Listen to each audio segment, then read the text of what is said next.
नमस्कार, turning point में आपका स्वागत है और मैं हूं आपके साथ साइमा।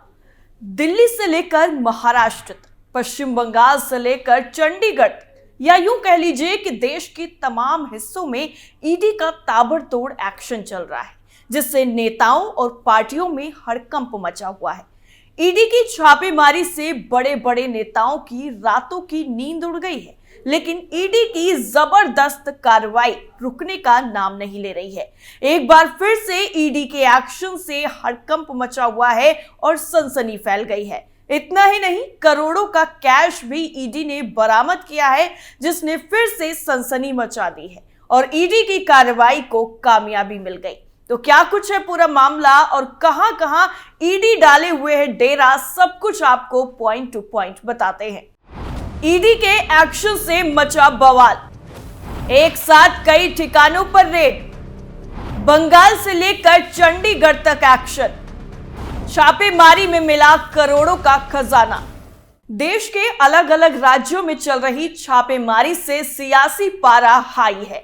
अब ऐसे में ईडी की टीम ने चंडीगढ़ में छापेमारी से तापमान को और ज्यादा बढ़ा दिया है, जिसके बाद कई और लोगों की मुश्किलों में भी इजाफा हो गया। दरअसल ईडी ने 9 जनवरी को हरियाणा, चंडीगढ़ और झारखंड में 8 जगहों पर तिरुपति रोडवेज के ठिकानों पर छापेमारी की, जिससे हड़कंप मच गया। लेकिन पूरे मामले में नया ट्विस्ट उस वक्त आ गया जब ईडी की छापेमारी से करोड़ों के नोटों का पहाड़ देखने को मिला। दरअसल ईडी की इस दौरान छापेमारी से 2 करोड़ 12 लाख रुपए नकदी बरामद की गई।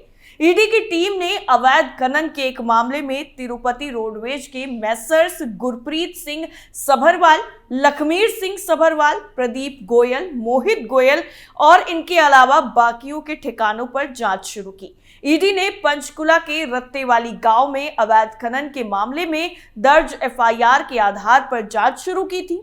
रेत, बजरी, बोल्डर और बाकी खनिजों के तय सीमा से ज्यादा खनन से हरियाणा सरकार को 35 करोड़ का भारी भरकम राजस्व का नुकसान हुआ है। ईडी की जांच में यह भी पता चला कि मेसर्स तिरुपति रोडवेज ने रत्तेवाली गांव में अवैध खनन भी किया।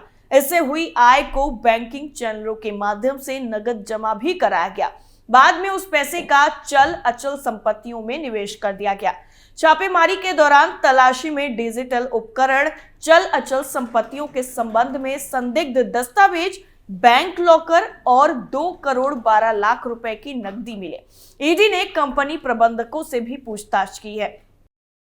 दरअसल आपको बता दें कि मई 2022 में विजिलेंस की टीम ने तिरुपति माइनिंग कंपनी के मालिक के घर, कार्यालय और रायपुरानी में मौजूद खनन साइट पर रेड मारी थी। जांच में यह पता चला था कि मई 2022 में ही करीब 1800 से ज्यादा ट्रकों में खनन सामग्री को ले जाया गया, लेकिन उनमें से सिर्फ 518 ट्रकों का ही जीएसटी और रॉयल्टी बिल जारी किया गया। एसीबी की तरफ से हरियाणा स्पेस एप्लीकेशन सेंटर की मदद से अलॉटेड खनन साइटों का सर्वे भी करवाया गया। इसमें अलॉटेड साइट से ज्यादा एरिया में माइनिंग होना पाया गया। इसके बाद एसीबी की शिकायत पर तिरुपति माइनिंग कंपनी के मालिक और अधिकारियों के खिलाफ मामले को दर्ज किया गया था। इतना ही नहीं, अभी हाल ही में हरियाणा के बड़े नेता दिलबाग सिंह को भी गिरफ्तार कर लिया गया। दरअसल प्रवर्तन निदेशालय ईडी की छापेमारी लगातार चल रही है और इसी मामले में हरियाणा के पूर्व विधायक दिलबाग सिंह और उनसे जुड़े लोगों के यहां पर भी छापेमारी की गई, जिसमें 5 दिन बाद छापेमारी खत्म हुई और उनकी गिरफ्तारी हो गई। 8 जनवरी को ईडी की टीम दिलबाग सिंह को गिरफ्तार कर अपने साथ ले गई। उनके सहयोगी कुलविंदर सिंह को भी गिरफ्तार कर लिया गया है। दिलबाग सिंह और कुलविंदर सिंह को धन शोधन निवारण अधिनियम यानी पीएमएलए के तहत हिरासत में लिया गया है। दोनों को एक स्थानीय अदालत में पेश किया गया, जहां एजेंसी ने उनकी आगे की हिरासत के लिए अनुरोध किया और उन्हें 1 सप्ताह की न्यायिक हिरासत में भेज दिया गया है। आपको यहाँ पर यह जानना भी बेहद ही जरूरी है, तो आपको बता देते हैं कि ईडी की रेड में दिलबाग सिंह के ठिकाने से 5 करोड़ रुपए कैश और 5 किलो सोने के साथ साथ हथियार भी बरामद हुए थे। 4 जनवरी को शुरू की गई छापेमारी 8 जनवरी को खत्म हुई। सूत्रों की अगर माने तो दिलबाग सिंह की गिरफ्तारी के बाद अब इस मामले में बड़े खुलासे होने की भी संभावनाएं हैं, जिससे कई लोग शिकंजे में आ सकते हैं। दिलबाग सिंह को ईडी ने कोर्ट में पेश किया और रिमांड पर भेज दिया है। जानकारी के मुताबिक मामला जो है वो अवैध खनन का है, जिसमें पहले से ही मामले चल रहे हैं और अब उसमें आगे की एक्शन लिए जा रहे हैं। हरियाणा के यमुनानगर जिले में अवैध खनन भी किया गया था, जिसके मामले में ईडी की कार्रवाई हुई। ईडी के पास मामला आने के बाद छानबीन शुरू की गई। एक और पूर्व विधायक के यहां पर भी कुछ वक्त पहले ही छानबीन की गई थी। इसके बाद ईडी ने कई तरह की सूचनाएं भी जुटाई, कई तरह के सबूत जुटाए और एक्शन लिया। बड़ी संख्या में मनी लॉन्ड्रिंग के जरिए काला धन इकट्ठा किए जाने की जानकारी ईडी को मिली थी और इसी आधार पर यमुनानगर जिले में दिलबाग सिंह के यहां पर छापेमारी शुरू की गई। बड़ी संख्या में नोटों के बंडल बरामद होने के बाद नोट गिनने के लिए मशीनें मंगवाई गई। विदेशी हथियार और गोलियां मिलने की वजह से पुलिस को भी जांच में शामिल किया गया। दिलबाग के कुछ करीबियों के यहां पर भी तलाशी हुई, कुछ लोगों से पूछताछ भी की गई थी। प्रवर्तन निदेशालय के अधिकारियों ने बताया था कि यमुनानगर में ईडी ने दिलबाग सिंह के महाराणा प्रताप चौक के पास ऑफिस, सेक्टर 18 में खनन एजेंसी के ऑफिस और कलेसर में फार्म हाउस पर भी तलाशी ली।